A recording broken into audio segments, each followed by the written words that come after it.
Okay, so get this, right. We're diving into this world, like where Elon Musk, right?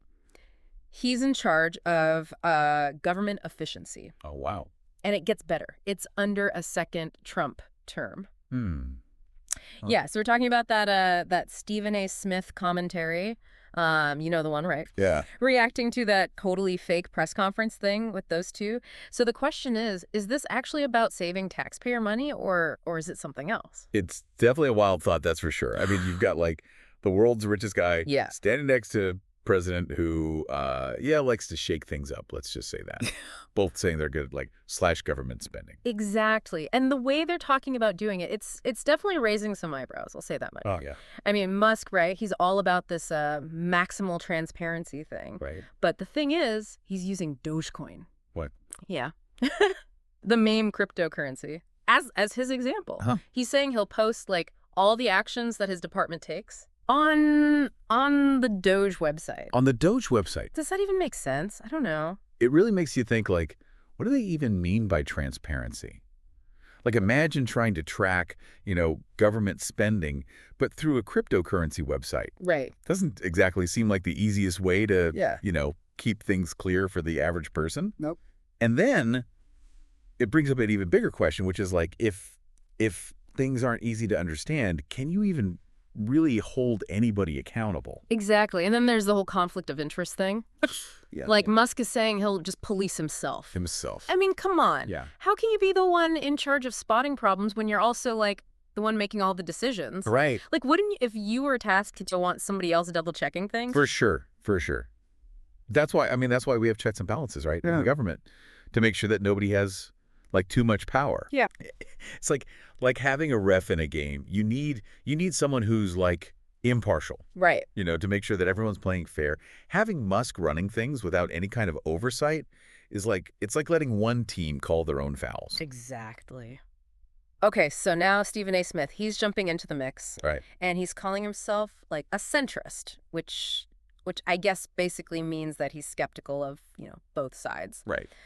But he gets straight to the point. He wants to know, where's the money? Like, where did all that taxpayer money go? I mean, yeah, this is something a lot of people wonder about, right? Where do our taxes actually go? Yeah. And Smith's demanding transparency, not just from like Musk and Trump, but from every politician. Think about it. Yeah. If you're paying for something, you deserve to know how that money is being used. Exactly. He's basically saying, show me the receipts. Right. He wants to see exactly how, like, the government is spending our money, and he wants to know if it's actually being used effectively. Which, I mean, that gets to the core of what, fiscal conservatism really is. It's not just about cutting spending just to cut spending. It's about making sure that every dollar is being spent like wisely and getting the most value for taxpayers. Right. But Smith's worried that this whole like efficiency drive thing, it might actually be about getting rid of the government entirely, not just improving it, Mm-hmm. So he's asking the tough question, is the goal to make things run better? Or is it to just get rid of government programs altogether? That's a key distinction for sure. Yeah. Like, do we want a government that's like leaner and more efficient? Yeah. Or do we want to like shrink it down to almost nothing? And what would that even mean for, you as a citizen? Yeah. Like, would you still have access to the same services? Would you have like the same protections? Right. He uses the Department of Education as an example. Like, what happens if they just get rid of it? What happens to public schools? What happens to kids who, rely on government programs for their education? Yeah, that's a huge concern. I mean, the Department of Education, it does a lot more than people realize. Yeah. They set standards, they distribute funding, they make sure that, everybody has access to a quality education. Right. No matter what their background is or where they live. It's like, are they trying to fix the system or are they trying to break it? And that brings us to like the big question, right? Yeah. What happens if the government gets too weak? This is where you get into that idea of autocracy, right? Okay. It's a system where, one person or maybe just a small group of people have all the power. Mm-hmm. And there are very few checks on that power. So basically, it's like the opposite of a democracy where, people have a say in how they're governed. Right, exactly. And it seems like Smith is worried that, like, weakening the government too much could make it easier for somebody to just seize power and and rule without any real accountability. Yeah, it's a slippery slope, and Yeah. that's what makes this whole scenario so concerning. We're talking about like potentially fundamental changes to how, to how our country is run. Yeah. And it all starts with this idea of government efficiency, Right. which, it's not just about autocracy though, right? Okay. I mean, if you weaken the government, that could have a real impact on like your everyday life. Oh, yeah, for sure. Think about it. Things like healthcare, environmental protection, even just like food safety, Right. all those things, they're, regulated and overseen Yeah. by government agencies. Exactly. These are things that we often like just take for granted. Yeah. But they're essential, Mhm. for a safe and functioning society. Right. And it requires a government that's strong enough to enforce regulations and hold like corporations accountable. Smith brings up another interesting point. He says that even Democrats they're protesting Musk's appointment. Like before they even know what he's found, Yeah. It's like, hold on a second.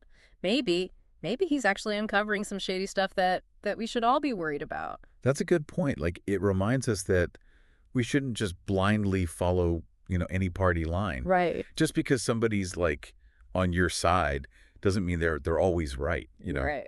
We should like be questioning everything, demanding evidence. Yeah. And thinking for ourselves. He even says that being elected, it doesn't give you a blank check to just spend taxpayer money, Yeah. however you want. Like Right. he wants to see the receipts, the justifications, the whole 9 yards. Right. Honestly, who wouldn't want that? That's what financial disclosure is all about, right? Yeah. It's about making sure that those elected officials are being transparent Yeah. about their, financial dealings and any potential conflicts of interest. Really. Imagine if you could like easily see where your representatives were investing their money. Yeah. Wouldn't that like give you a better understanding of their motivations and their priorities? Yeah, for sure. It's like if you're going to make decisions that affect my life, I want to know if you're also profiting from those decisions. It's about trust. Yeah. And Smith is basically saying he doesn't trust any politician blindly, whether they're Republican or Democrat. Right. It goes back to that idea of checks and balances, right? We were talking about that earlier. Yeah. Like we need those mechanisms in place to hold the people in power accountable, Right. no matter what their political, affiliation is. It's about making sure everyone's playing by the same rules. And Smith is demanding that same level of transparency from every single politician. He even brings up Trump's refusal to release his tax returns, which was like a huge deal back in the day. Yeah, it was. And it raises the question of whether we're applying these standards consistently, right? Right. Like, are we holding all politicians to that same level of scrutiny? Or do we, like, give some a pass because we agree with their policies? So it sounds like Smith is saying, look, I'm not necessarily a fan of these guys, but if they're serious about, exposing government waste and holding people accountable, then I'm willing to listen. Yeah. Yeah. It's a nuanced perspective. Right. He's not, like, rejecting the idea outright, but he's approaching it with, like, a healthy dose of skepticism. Yeah. And he's asking the right questions, like questions that we should all be asking. And he brings it back to like a very personal level. He says, my interest is in where the money resides. It's not just about some like abstract political debate. It's about the impact on everyday people, on their lives, on their wallets. Exactly. At the end of the day, these political decisions, these debates about government spending and efficiency, they have real world consequences for all of us. Yeah. They affect our jobs, our healthcare, our education, our environment, like everything. This whole thing, even though it's made up, it really makes you think about some pretty big questions, right? Yeah. Like what happens when people with a lot of power, Right. whether they're politicians or billionaires, Right. start calling all the shots? How do we make sure the government's like actually working for us, the people, Right. and not like the other way around? I mean, that's a question that people have been debating for centuries, really. Yeah. And it feels like it's more relevant now than ever. Right. We're seeing like a rise in populism, this distrust of institutions, Mhm. a growing gap between the wealthy and everybody else, and this whole Musk-Trump thing. Even though it's made up, Yeah. it really throws all those issues into like sharp relief. It's like you're holding a magnifying glass up to our current political landscape and saying, hey, look, This is where we might be headed if we're not careful. Exactly.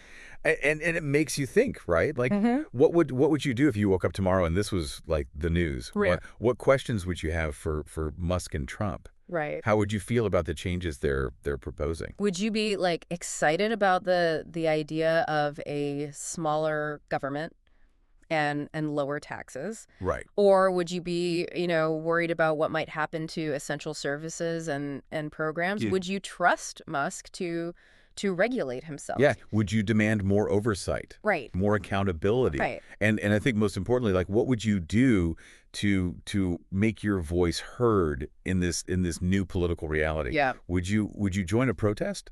Would you contact your representatives? Right. Would you try to like organize with other concerned citizens? Because at the end of the day, that's what democracy is all about, right? It's about active participation. It's about holding those in power accountable. Yeah. It's about making sure that the government is serving the needs of the people. It's easy to feel like powerless, right? When you see these huge political shifts. Yeah.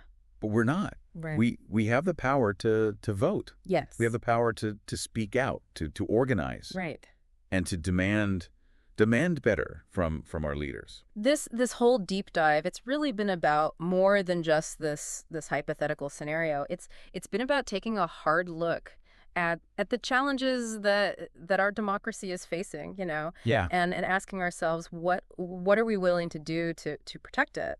And it all starts with asking the right questions, Yeah. demanding transparency, and holding those in power accountable. So keep those questions coming, keep those conversations going, Yeah. and keep fighting for a better future. Absolutely. Thanks for joining us on this deep dive.